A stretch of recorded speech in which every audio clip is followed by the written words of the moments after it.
So, well, the people involved in the Oliver production were taking pupils from years 5 to 11, and then there were some pupils who'd previously been at the school, and they came back to help. Marcus Keith was one. He played the part of Fagin.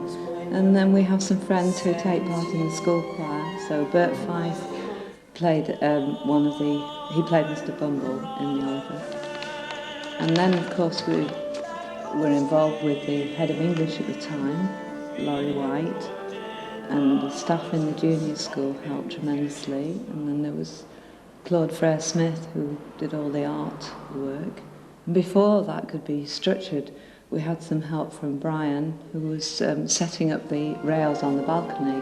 We couldn't have this performance without the safety factor being in place. We had a tremendous lot of help from parents, so it was a whole team effort. And Mrs Winterschladen was tremendous help with the juniors and the dance steps. And then when we put the production on, we had some help from visiting teachers and friends. The bassoonist, Peter Horton, played. And I had a friend, Rowena Hardy, played the brilliant violin part.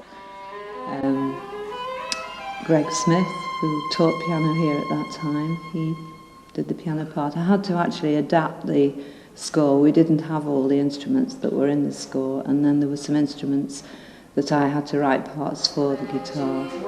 So some of the parents, Phil Udall and Miles Keith, were involved in that, and they brought their drummer along. So yes, there were a lot of people. There were about 60 children in the whole production.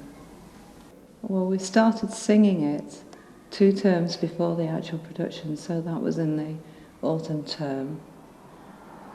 And then they started moving about. We had to do the auditions for the soloists as well, so we did that halfway through the autumn term. And then we had a break because we had all the Christmas music to do, so immediately in January when we came back to school we recommenced the rehearsals. And as soon as the children felt confident about the singing, they started acting, and they started working in here in Afton Hall, and then eventually we got them into the theatre. So it was 2 terms in total.